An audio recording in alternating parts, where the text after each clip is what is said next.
And welcome to the AM News. My name is Justin Bemunyi.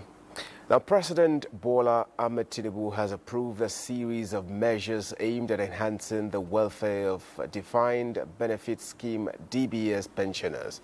Now, this follows a formal submission by the Executive Secretary of the Pension Transitional Arrangement Directorate (PTAD), Tolulukpe Odunaya, to the presidency, requesting consideration for an emergency budgetary allocation to implement key pension reforms and welfare benefits. A statement from PTAD highlights the following approvals by the president for immediate implementation: additional budgetary allocation for the full implementation of the new pension rates, adoption of the proposed pension harmonization policy for DBS pensioners in the 2026 pension budget, provision of health insurance coverage for all DBS pensioners under the 2026 pension budget, inclusion of the balance of inherited and funded pension liabilities owed to pensioners of NITEL and MTEL, and accrued pension arrears of other parastatal pensioners in the 2026 budget proposal. These approvals, PTAD says, are a testament to the renewed Hope Agenda's focus on equity, social justice, and the dignity of pensioners. The reforms will be implemented in phases in collaboration with relevant government agencies. Now, to demonstrate transparency and accountability, West African Examinations Council (WAEC) has taken full responsibility for delays and other issues affecting the 2025 West African Senior School Certificate Examination results.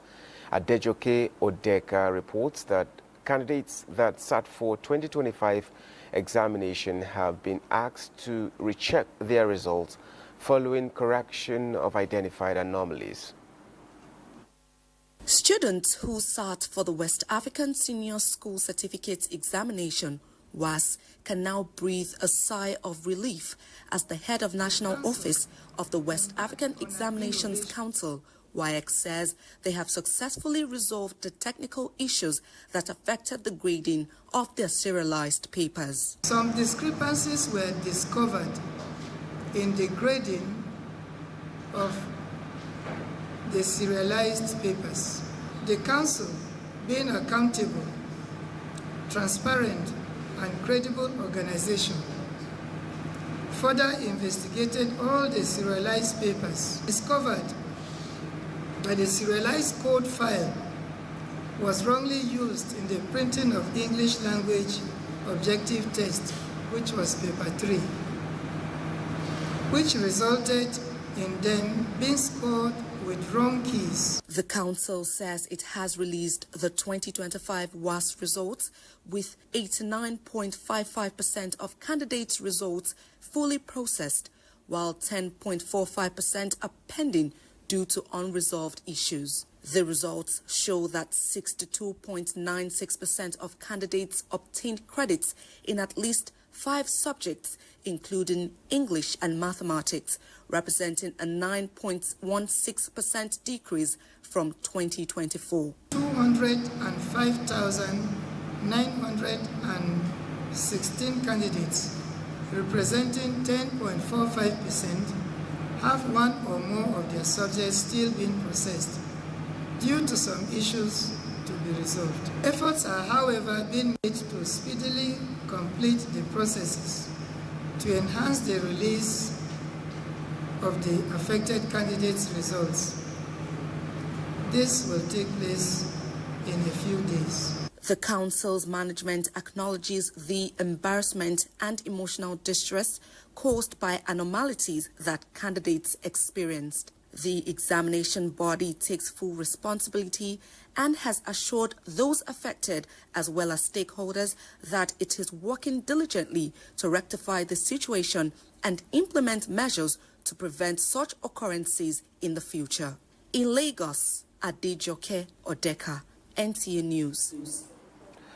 Now, the Nigeria Center for Disease Control and Prevention, NCDC, has issued a public health advisory warning of a potential chikungunya outbreak in the country.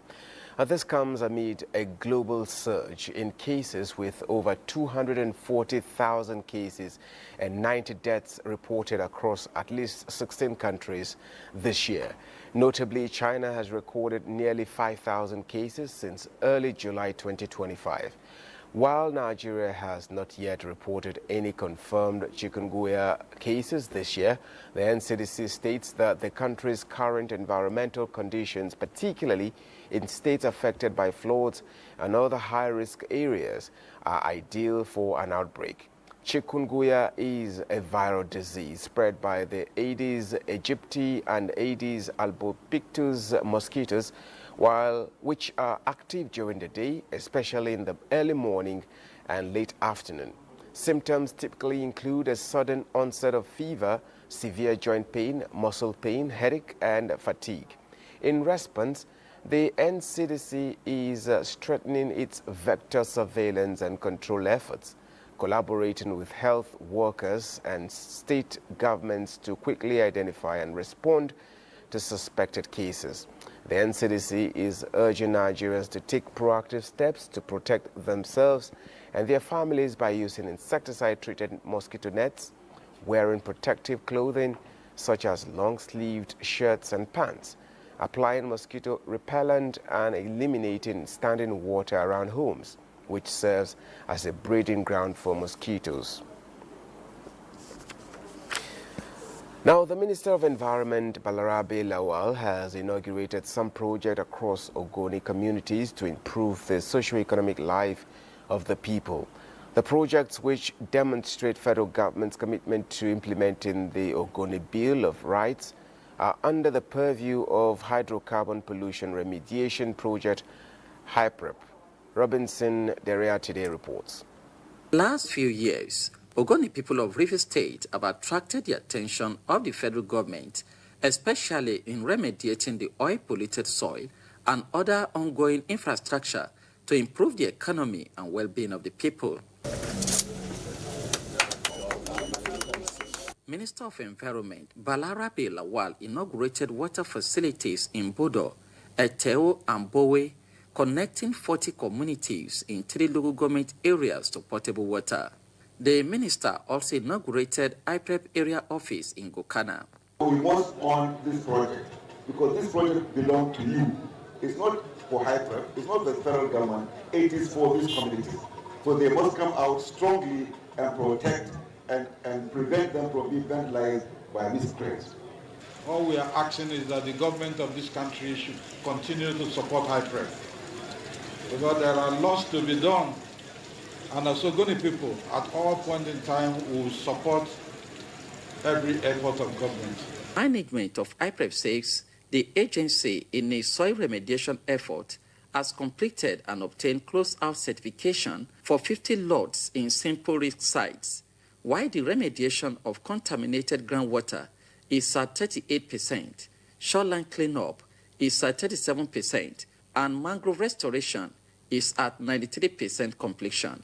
Now reached the point of simultaneous implementation of UNED's key recommended actions, including environmental remediation, livelihood restoration, provision of potable water, and public health interventions, all working together to transform Ogoni holistically. The minister also inspected the Center of Environmental Restoration, which is almost ready for inauguration. From Ogoni, River State, Robinson Garateide, NTA News. Now, as the 36th President Rotarian Joachim handed over to the 37th President Rotarian Irene, a new chapter began with a warm gesture of support and understanding. The torch was passed, symbolizing a fresh start. Rotarian Irene's investiture ceremony brought together Rotarians, friends, and well-wishers to celebrate a new era of service, recognizing members' efforts in community development. The Club of Garki standing on a very solid foundation that has been built over 3 decades. And so the cultures and the traditions of the club are well set, and the sky is the limit for the club because members are well trained and we've indoctrinated these cultures that have been built over time.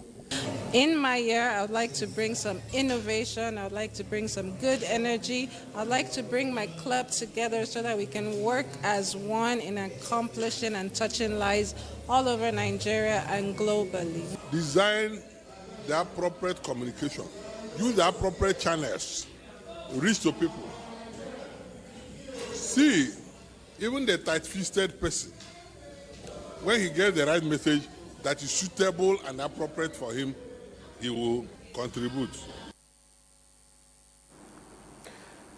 The Rotary Club of Garki, Abuja, under the theme United for Good, is poised to make a lasting impact in the community and focus on impactful projects that nurture growth and shape the lives of the less privileged.